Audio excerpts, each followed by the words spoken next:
नमस्कार, आप देख रहे हैं खबरदार। मैं हूं श्वेता सिंह। सबसे पहले खबरों को खबरदार के लेंस से देख लेते हैं। मोदी सरकार का सॉफ्टवेयर अपडेट पूरा हो गया। 36 नए चेहरे इंस्टॉल हो चुके हैं। 12 मंत्रियों को कैबिनेट से डिलीट किया जा चुका है।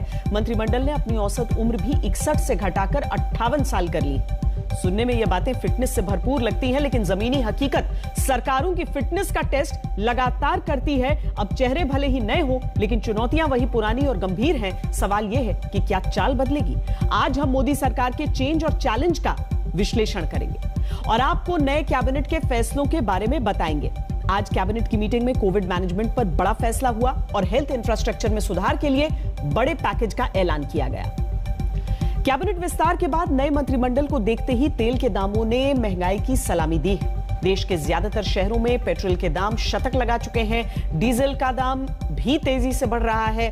पिछले 36 दिनों में पेट्रोल 10 रुपए 24 पैसे प्रति लीटर महंगा हो चुका है और डीजल 8 रुपए 83 पैसे प्रति लीटर महंगा हो चुका है। पेट्रोल मंत्री का चेहरा बदल चुका है, लेकिन मूल समस्या और आपकी जेब वही है। तेल की कीमतों में लगी आग कब बुझेगी, इस सवाल का विश्लेषण करेंगे। आपको एक्स्ट्रा खबरदार भी कर देते हैं। कनाडा की कंपनी सैनिटाइज डी ने कुछ समय पहले नाक में स्प्रे के जरिए 99.9% कोरोना वायरस खत्म करने का दावा किया था। स्प्रे का डेमो दिया था। इसे न्यूजीलैंड और इजराइल सहित कई देशों में अप्रूवल भी मिला। अब मुंबई की ग्लेनमार्क फार्मा भारत में इसका फेज 3 ट्रायल करेगी, ताकि इसके भारत आने का रास्ता साफ हो सके। और भारत के कैबिनेट विस्तार की चर्चाओं के बीच श्रीलंका का कैबिनेट विस्तार दिलचस्प है। वहां राजपक्षे परिवार के एक और सदस्य को कैबिनेट में एंट्री मिली है। इसके बाद अब श्रीलंका सरकार के सबसे बड़े पदों पर 4 भाइयों का कब्जा हो गया है। राष्ट्रपति, प्रधानमंत्री, सिंचाई और वित्त मंत्रालय सब भाइयों के हाथ में है। प्रधानमंत्री महिंदा राजपक्षे का बेटा भी कैबिनेट में है। कहा जा सकता है कि वहां सरकार का मतलब राजपक्षे परिवार है।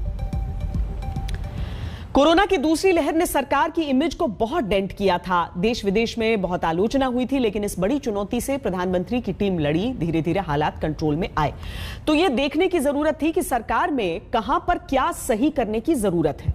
इसीलिए प्रधानमंत्री ने टीम में बदलाव किए हैं, लेकिन यह बदलाव इतने उलटफेर वाले होंगे, इसके बारे में किसी ने सोचा नहीं था। आज प्रधानमंत्री की नई टीम के नए चेहरों ने अपनी अपनी कुर्सी संभाल ली, अपने टास्क में जुट गए। नए बदलाव के बाद कैबिनेट की पहली मीटिंग भी हुई और बड़े फैसले भी हुए। क्योंकि टीम मोदी के चेहरे जरूर बदल गए, लेकिन चुनौतियां नहीं बदली हैं। कोरोना के दौर में इन चुनौतियों से पार पाना आसान भी नहीं है। ये चेंज और चैलेंज के बीच की लड़ाई है, जिसमें उन लोगों को खरा उतरना है जिन पर पीएम ने भरोसा किया है। मैं ईश्वर की शपथ लेता हूं। मैं विधि द्वारा स्थापित भारत के संविधान के प्रति सच्ची श्रद्धा और निष्ठा रखूंगा।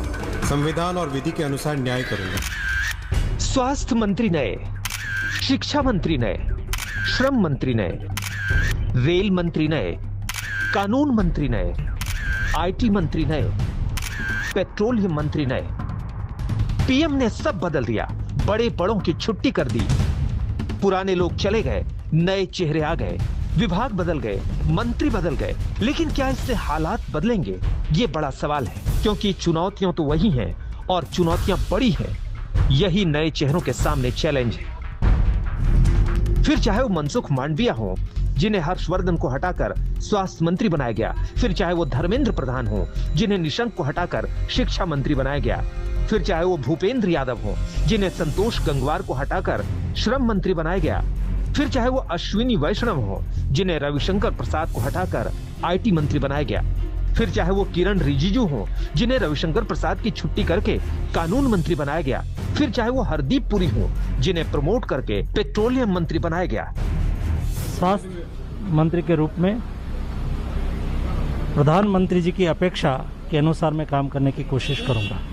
उन्होंने भरोसा दे करके जो जिम्मेदारी और दायित्व दिया है, निश्चित रूप से मैं उसको पूरा गंभीरता से निभाने का प्रयत्न करूंगा। मैं माननीय प्रधानमंत्री जी को धन्यवाद देता हूं, हृदय से धन्यवाद देता हूं कि इतनी बड़ी जिम्मेदारी दी है देश की सेवा करने की। रेलवे में पिछले 7 साल में बहुत अच्छा काम हुआ है, उसी काम को आगे ले जाना मेरी जिम्मेदारी है। मेरे सामने में एक चुनौती है कि आदरणीय प्रधानमंत्री जी ने जो भरोसा जताया उस पर खरा उतरना और देश के लोगों के अपेक्षा है, आकांक्षाएं हैं, उसको पूरा करने के लिए हमको बहुत मेहनत करना पड़ेगा। Clearly, our focus will be on increasing domestic production of crude and natural gas, and in line with Pradhanmantri ji's vision of an Atmanirbhar Bharat. इन चेहरों पर पीएम ने भरोसा किया है, इसलिए किसी की क्षमता पर कोई सवाल नहीं उठ सकते। लेकिन कोरोना के इस दौर में हालात ऐसे हैं कि बड़े बड़े सूरमा फेल हो गए। हर्षवर्धन में ही क्या कमी थी? 1.5 साल से कोविड मैनेजमेंट वही देख रहे थे, लेकिन दूसरी लहर के साथ ही कोविड मिसमैनेजमेंट का ठीकरा फूटा। देश में नहीं, इंटरनेशनल लेवल पर भी सरकार की इमेज खराब हुई, परफॉर्म ना करने के सवाल उठे और शायद इसी वजह से उनकी कुर्सी चली गई। अब हर्षवर्धन की जगह मनसुख मांडविया को लाया गया है, लेकिन चुनौतियां कम नहीं हैं। कोरोना की तीसरी लहर का खतरा सामने है। अगस्त के तीसरे चौथे हफ्ते में तीसरी लहर आ सकती है। कोरोना के 40 से 45 हजार नए केस अब भी रोज आ रहे हैं। वैक्सीनेशन की रफ्तार में भी काफी उतार चढ़ाव है। वैक्सीन की फुल सप्लाई सुनिश्चित करना है। दिसंबर तक सबके वैक्सीनेशन का टारगेट पूरा करना है। मनसुख मांडविया ने कोरोना की दूसरी लहर में बड़ा काम किया था। तब ऑक्सीजन की भयानक किल्लत थी, रेमडेसिविर जैसी क्रिटिकल दवाओं की बड़ी किल्लत थी। केमिकल मिनिस्टर के नाते क्रिटिकल दवाओं की तेजी से प्रोडक्शन में अहम रोल निभाया था। ऑक्सीजन की किल्लत के बीच उनका प्रोडक्शन बढ़ाया। शायद इसीलिए पीएम ने उन पर भरोसा किया, उन्हें प्रमोट किया और कोरोना काल में सबसे महत्वपूर्ण विभाग की इतनी बड़ी जिम्मेदारी दी। सेकंड वेव्स में हमें जो दिक्कतें हमारे सामने आई, जो समस्याएं हमारे सामने आई, वो भविष्य में हमारे सामने इस स्थिति को हम भविष्य में कैसे निपटे, उसके लिए ये पैकेज 2 लाया गया है।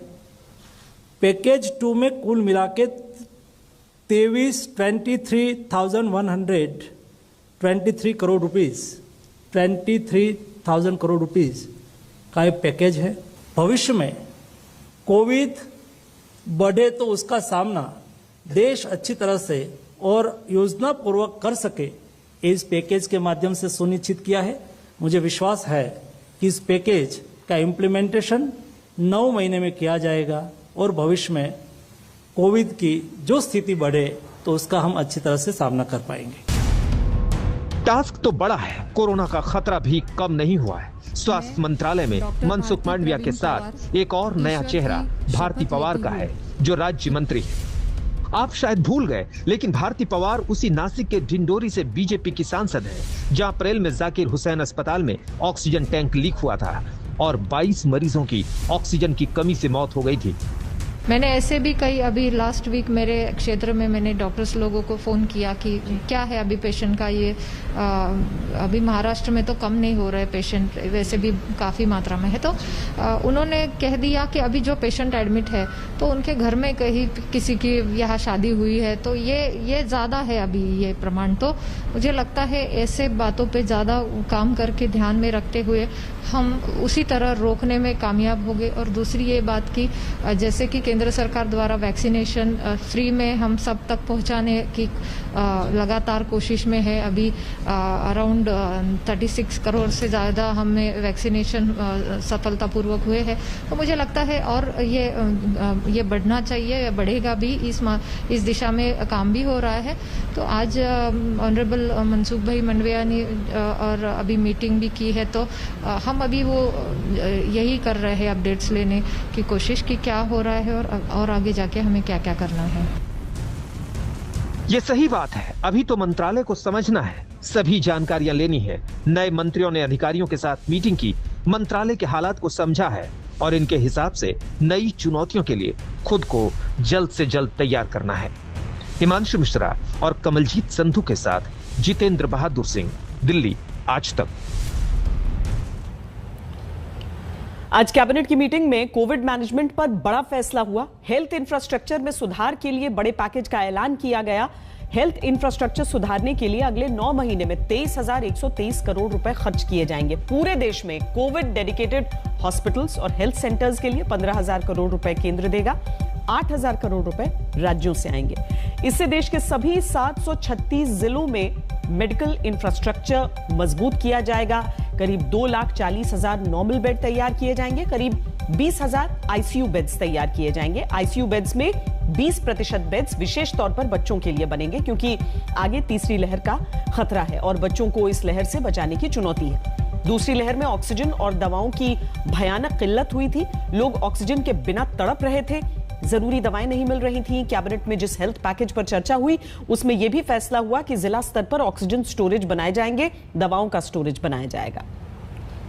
प्रधानमंत्री ने एक तरह से अपनी कैबिनेट की मरम्मत कर दी है, ओवरहॉल किया है, पुर्जों को ठीक किया है। यह सरकार की स्पीड बढ़ाने के लिए सही था क्योंकि सरकार के 2 साल पूरे हो चुके हैं, अब 3 साल ही बचे हैं और 2024 की तैयारी के लिए अभी से सरकार को फिट करना जरूरी था। जो इसमें फिट नहीं हो रहे थे उन्हें आउट किया गया। अब सबका फोकस उन लोगों पर है जिनकी क्षमता पर भरोसा किया है और जिन्हें बड़े बड़े नामों की जगह लाया गया है। अब इन्हें काम करके दिखाना होगा और वो काम करके दिखाना होगा जो उनके पहले के मंत्री नहीं कर पाए। डिजिटल संप्रभुता के साथ कोई समझौता नहीं किया जाएगा, कोई समझौता नहीं किया जाएगा। अगर भारत में आपको व्यापार करना है, आप प्रॉफिट मेकिंग कंपनी अमेरिका की, स्वागत है, व्यापार करिए, करोड़ों अरबों कमाइए, लेकिन भारत के कानून और भारत के संविधान का आपको पालन करना पड़ेगा। 2 महीने से रविशंकर प्रसाद ट्विटर की चिड़िया उड़ा रहे थे, वो तो नहीं हो पाया, लेकिन कैबिनेट से खुद उड़ा दिए गए। उनकी कुर्सी पर नए मंत्री बैठ गए हैं, अब उनके पास चिड़िया उड़ाने का चैलेंज है। आईटी की जिम्मेदारी है आपके ऊपर। सोशल मीडिया प्लेटफॉर्म्स को लेकर कई तरीके के सवाल उठ रहे हैं। ट्विटर जो है भारतीय डिजिटल पॉलिसी को मानने के लिए तैयार नहीं है और उन्होंने तो कई ऐसे, रविशंकर प्रसाद जो आपसे पहले मंत्री थे, वेंकैया नायडू, आरएसएस प्रमुख मोहन भागवत से लेकर तमाम लोगों के ट्विटर हैंडल बंद कर दिए। क्या आपको लगता है कि ट्विटर को ये पॉलिसी भारत की माननी चाहिए? अब भारत में रहने वाले हर व्यक्ति को, भारत में काम करने वाली हर कंपनी को, सभी को भारत के नियम मानने चाहिए। अगर वो नहीं मानते, क्योंकि आपकी तरफ से नोटिस गया है वो मंत्रालय, पूरा इसका स्टडी करूंगा और डेफिनेटली इस पे जो नियम है उसके हिसाब से। जो काम रविशंकर प्रसाद नहीं कर पाए वो अश्विनी वैष्णव कर पाएंगे, ये कहना मुश्किल है, क्योंकि ट्विटर तो कानूनों के पालन पर अब भी इधर उधर की बातें कर रहा है। ट्विटर के खिलाफ दिल्ली हाईकोर्ट में हुई सुनवाई में खुद ट्विटर ने माना कि नए आईटी नियमों का उसने पालन नहीं किया। इस पर कोर्ट ने कह दिया कि अब वो ट्विटर को कोई प्रोटेक्शन नहीं दे सकते और सरकार को फ्री हैंड है कि वो ट्विटर के खिलाफ कोई भी एक्शन ले, क्योंकि अगर ट्विटर को भारत में काम करना है तो उन्हें यह भी पता होना चाहिए कि उन्हें क्या बर्ताव करना है। हाईकोर्ट ने ट्विटर को फटकार लगाई तो ट्विटर ने 8 हफ्ते का टाइम मांग लिया, जिसमें वो स्थायी तौर पर शिकायत सुनने वाले अधिकारी की नियुक्ति कर सके। ये टालमटोल, ये आनाकानी फरवरी से चल रही है, जब से नए आईटी नियमों का नोटिफिकेशन आया था और ट्विटर जैसे सोशल मीडिया प्लेटफॉर्म को 3 महीने का समय मिला था कि वो नियमों का पालन करे। लेकिन 3 महीने क्या, मई के बाद जून निकल गया, जुलाई आ गया, ट्विटर कोर्ट और कचहरी के चक्कर में पड़ गया, लेकिन नियमों को मानने पर उसके बहाने ही खत्म नहीं होते। अब आईटी और कम्युनिकेशन को संभालने अश्विनी वैष्णव आए हैं, जो आईएएस रह चुके हैं, आईआईटी से पढ़े हैं, अमेरिका के वॉटन से एमबीए हैं। पीएम का अश्विनी वैष्णव पर भरोसा ऐसा है कि रविशंकर प्रसाद जैसे सीनियर नेता को हटाकर उन्हें आईटी मंत्रालय दे दिया, पीयूष गोयल जैसे नेता से रेल मंत्रालय लेकर उन्हें दे दिया। आपके कंधे पे रेल, आपके कंधे के ऊपर जो है इंफॉर्मेशन टेक्नोलॉजी और कम्युनिकेशन साथ में। मैं माननीय प्रधानमंत्री जी को धन्यवाद देता हूं, हृदय से धन्यवाद देता हूं कि इतनी बड़ी जिम्मेदारी दी है देश की सेवा करने की। रेलवे एक बड़ा मंत्रालय है, उसके मॉडर्नाइजेशन को लेकर कई चीजें हैं। पहले ये भी कहा जाता था रेलवे एक्सीडेंट के लिए ही जाना जाता था, भारतीय रेलवे में ये बहुत था। रेलवे में पिछले 7 साल में बहुत अच्छा काम हुआ है, उसी काम को आगे ले जाना मेरी जिम्मेदारी है। और क्या क्या रहेगा आपके हिसाब से रेलवे में? मॉडर्नाइजेशन रहेगा, सेफ्टी रहेगा। सबसे बड़ी बात है कि एक साधारण से साधारण परिवार के व्यक्ति के, जो समाज के अंतिम छोर पे जो व्यक्ति है, उसकी जिंदगी में रेलवे के द्वारा, आईटी के द्वारा, कम्युनिकेशन के द्वारा क्या चेंज आए, वो मेरा सबसे बड़ी प्रायोरिटी। पीपीपी प्रोजेक्ट के तहत रेल चलेंगी, अब तेजी से मान सकते हैं? प्राइम मिनिस्टर साहब का विजन रेलवे के लिए बहुत विराट है। उस पूरे विजन में सबसे बड़ी बात है कि जो समाज के अंतिम छोर पे व्यक्ति है उसके लिए सोचना है, तो हम उसी धारा पे काम करें। पीएम के विजन की बात सभी कर रहे हैं। ये विजन ऐसा बदलाव लेकर आएगा, ये कोई दूर दूर तक सोच नहीं सकता था। कानून मंत्रालय में ऐसा ही उलटफेर हुआ है।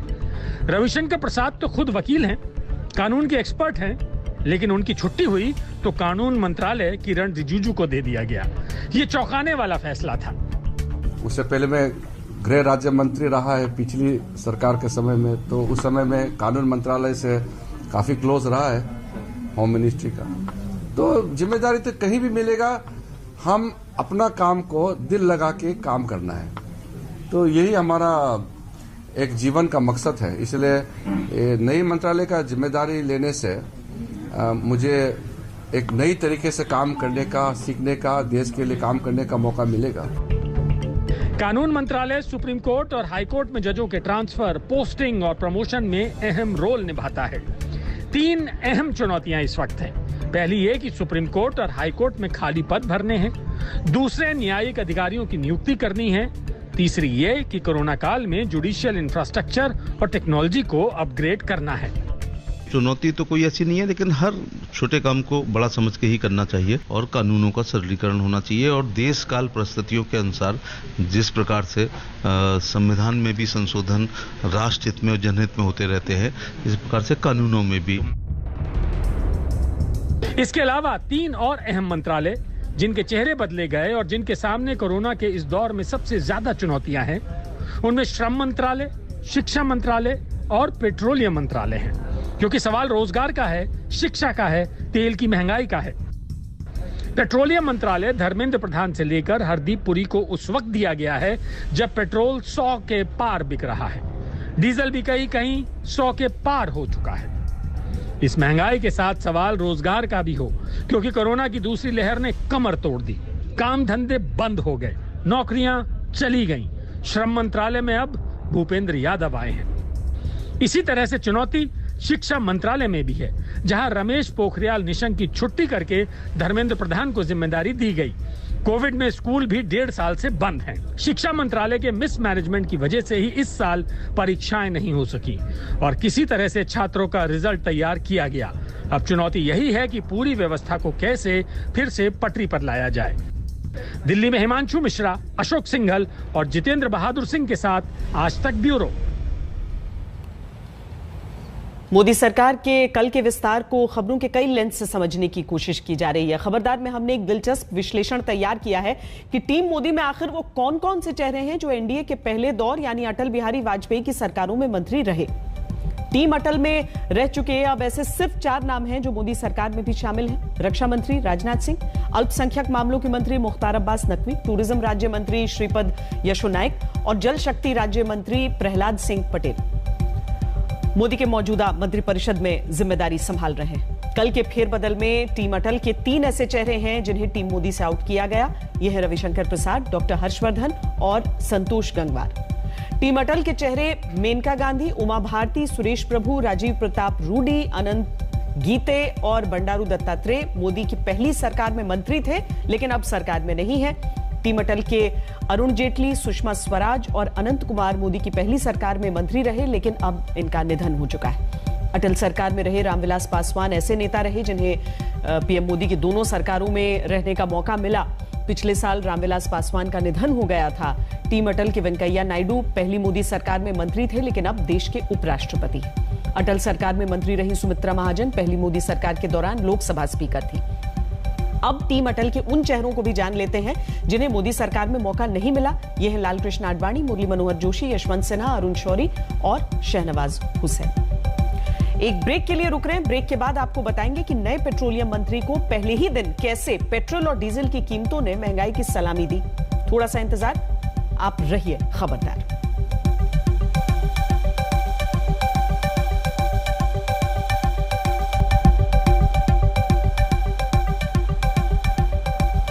आप देख रहे हैं खबरदार। देश में इन दिनों 2 चीजों ने आम आदमी का पसीना निकाला हुआ है। एक तो उमस वाली गर्मी, दूसरी पेट्रोल डीजल की कीमतों वाली गर्मी। बस अंतर यह है कि गर्मी का तो सीजन होता है, इसीलिए लोगों को इससे निजात मिल ही जाती है, लेकिन तेल के दामों की गर्मी का कोई सीजन नहीं होता। इसीलिए तेल की कीमतों में लगी आग कब बुझेगी, इस सवाल का जवाब किसी के पास नहीं। 5 राज्यों के चुनावी नतीजे आने के बाद 4 मई से अब तक पेट्रोल के दाम 36 बार, डीजल के दाम 34 बार बढ़ाए गए। 36 दिनों में ही पेट्रोल 10 रुपए 24 पैसे प्रति लीटर महंगा हो चुका है। डीजल भी पेट्रोल को कड़ी टक्कर दे रहा है, जो पिछले 36 दिनों में 8 रुपए 83 पैसे महंगा हो चुका है। एक टाइम था जब कहा जाता था कि इस देश में पेट्रोल 100 रुपए लीटर बिकने लगेगा। अब यह पुरानी बात हो चुकी है। पेट्रोल की कीमतें लगभग पूरे देश में शतक लगा चुकी हैं या 99 के फेर में। अब डीजल की कीमतें भी शतक लगाने के करीब हैं। इस बीच पेट्रोलियम मंत्रालय की प्रधानी भी धर्मेंद्र प्रधान के हाथों से लेकर हरदीप पुरी के कंधों पर डाल दी गई है। लेकिन क्या हरदीप पुरी जनता की उम्मीदें पूरी कर पाएंगे या फिर वो भी धर्मेंद्र प्रधान की तरह सरकार की कमाई वाले टारगेट को ही पूरा करने पर फोकस करेंगे?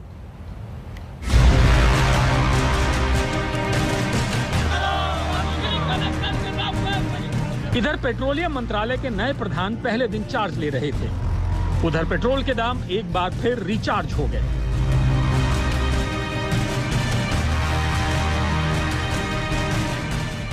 इधर हरदीप पुरी के चेहरे पर नए पेट्रोलियम मंत्री होने की खुशियां बिखरी थीं।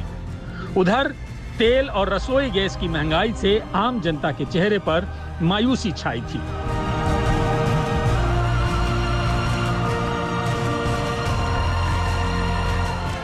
कल दाम बढ़ाकर धर्मेंद्र प्रधान को फेयरवेल देने वाली तेल कंपनियों ने आज फिर कीमतें बढ़ाकर नए पेट्रोलियम मंत्री हरदीप पुरी का ग्रैंड वेलकम किया। लेकिन देश भर में किसान संगठनों के विरोध प्रदर्शनों ने हरदीप पुरी के पदभार ग्रहण इवेंट के रंग में भंग डाल दिया।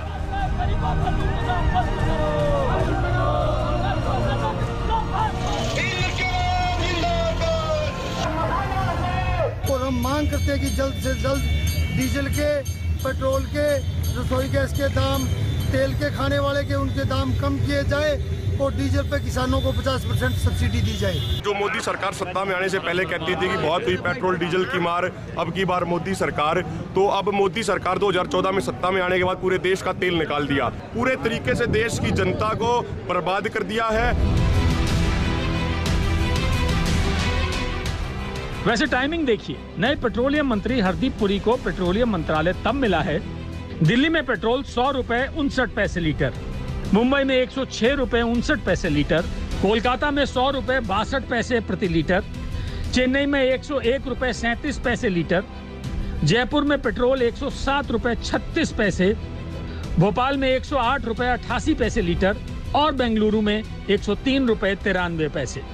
जब पेट्रोल की कीमतें अब लगभग पूरे देश में शतक लगा चुकी हैं, देश के महानगरों से लेकर देश की राजधानी और राज्यों की राजधानियों तक में पेट्रोल 100 रुपए से ऊपर के भाव बिक रहा है। पेट्रोल और डीजल की कीमतों में लगातार बेतहाशा बढ़ोतरी जारी है। दिल्ली में भी कुछ यही हाल है। पेट्रोल की जो कीमत है वो 100 रुपए 56 पैसे तक चली गई है। जो 100 का आंकड़ा है उसने बुधवार को ही छू लिया था, गुरुवार को और बढ़ोतरी हुई है और ये कहीं ऊपर पहुंच गया है। राजस्थान में देश में सबसे ज्यादा श्रीगंगानगर में पेट्रोल और डीजल की कीमतें हो गई है। श्रीगंगानगर में पेट्रोल की कीमत 111 रुपए 52 पैसा है, जबकि डीजल की कीमत 102 रुपए 79 पैसा है। जयपुर में भी पेट्रोल की कीमत 107 रुपए 36 पैसे हो चुका है और डीजल की कीमत 98 रुपए 74 पैसे। देश के नए पेट्रोलियम मंत्री को उम्मीद तो थी कि इस पर उनसे सवाल पूछा जाएगा, लेकिन लगता है वो इस सवाल को टालने का बहाना पहले से ही सोच कर आए थे। पहले ही कह दिया था कि मुझे आप थोड़ा सा मौका दीजिए, जो अभी हमारे सामने इश्यूज हैं, to be briefed on them. I would have been surprised if you didn't ask about this question.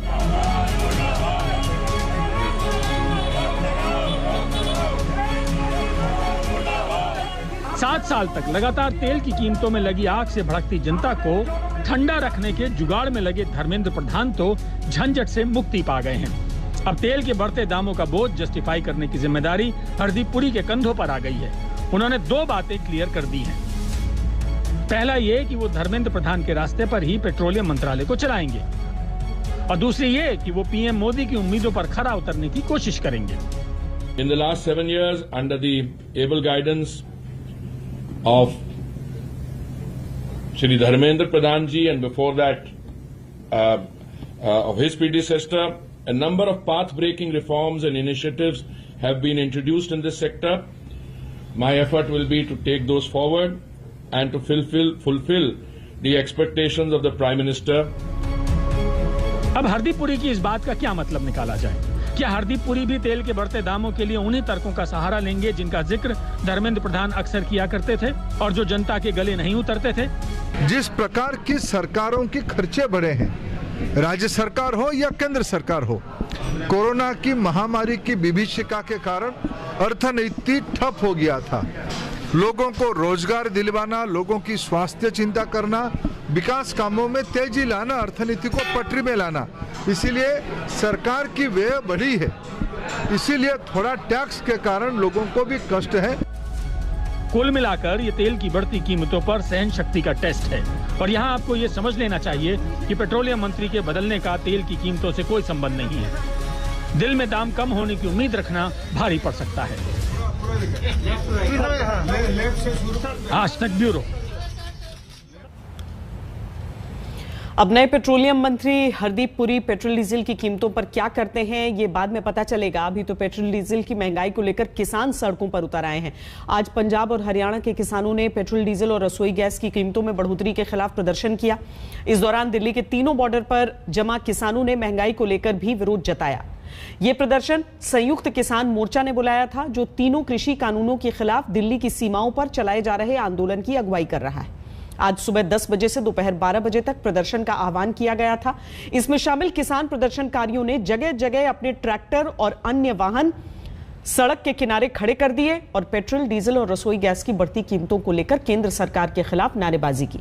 कुछ जगह किसान अपना विरोध जताने के लिए खाली सिलेंडर भी लेकर आए थे। कई जगह किसानों ने बैल से गाड़ी खींची। आंदोलनकारी किसानों ने कुछ मिनटों के लिए अपनी गाड़ियों के हॉर्न बजाए और कहा कि यह सरकार को नींद से जगाने के लिए किया गया है। गाजीपुर बॉर्डर पर किसान नेता राकेश टिकैत ने भी हाथ में सिलेंडर लेकर विरोध प्रदर्शन किया। इस दौरान उन्होंने आज तक से खास बातचीत भी की।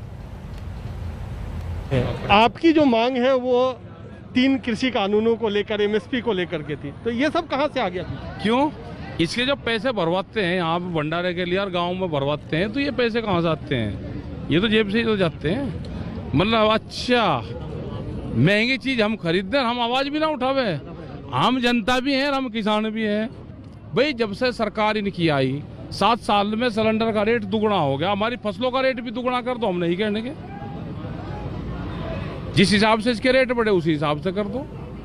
प्रधानमंत्री जी ने कहा कि 2022 में फसलों के रेट दुगने हो जाएंगे। हमारे से फसलें आज ले लो और 2022 के हमको चेक दे दो 1 साल बाद के।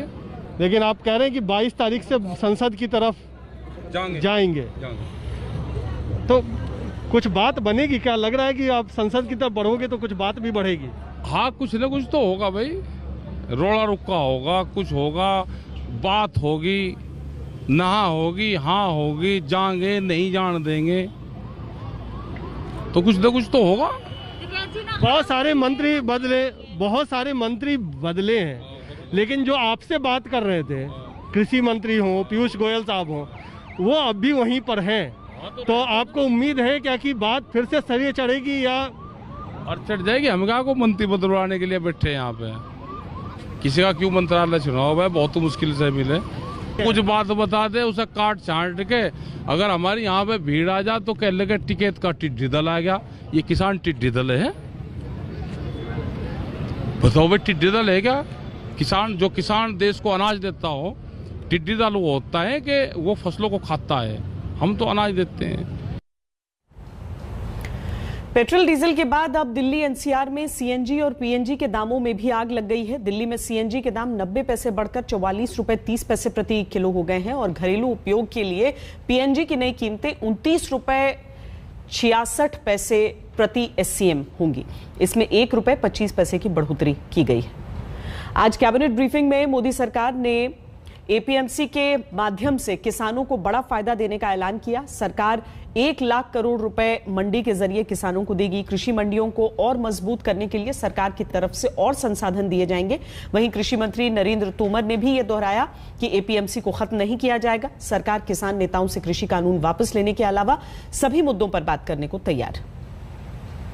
आपको याद होगा कि पिछले वर्ष 15 मई 2020 को माननीय वित्त मंत्री जी ने 1 लाख करोड़ के एग्रीकल्चर इंफ्रास्ट्रक्चर फंड की घोषणा की थी और उसके बाद 1 फरवरी 2021 को माननीय वित्त मंत्री जी ने बजट में ये भी घोषणा की थी कि इसमें एपीएमसीज को जोड़ा जाएगा और बड़ी बात यह है कि एपीएमसीज का और सशक्तिकरण हो। आंदोलन से संबंधित जो यूनियन हैं उनको मैंने एक बार नहीं अनेक बार यह कहा है कि कानून को रिपील करने के अतिरिक्त कोई भी प्रस्ताव वो लेकर हमारे पास आएं, हम उस प्रस्ताव पर चर्चा करने के लिए तैयार हैं। दूसरा, हमने हमेशा किसान आंदोलन के साथ संवेदनशील रवैया अख्तियार किया है। कृषि मंत्री नरेंद्र सिंह तोमर ने आज एक बार फिर कहा कि अगर कृषि कानूनों को रद्द करने की मांग छोड़कर किसान संगठन बातचीत की टेबल पर आते हैं तो सरकार बातचीत को तैयार है। लेकिन किसान नेता राकेश टिकैत ने फिर अपना स्टैंड दोहराया। पहली बात तो ये है कि वे फेयर कंडीशन ये लगा रहे कि किसान आए, बातचीत करें और कानून चेंज नहीं होंगे, कानून में बदलाव करे, कानून खत्म नहीं होंगे और आन के बातचीत कर ले, धरना खत्म कर दे। तो जो 8 महीने से किसान बैठे, कोई ऐसे ही नहीं बैठे कि सरकार इसको एडवाइजर देगी, एडवाइजरी बोर्ड की मेंबर है और किसान को जो कुछ कहेगी उसके डायरेक्शन पे किसान चलेगा, ऐसा नहीं। खबरदार में आज के लिए इतना ही, लेकिन देश और दुनिया की तमाम ताजा खबरों के लिए आप देखते रहिए आज तक।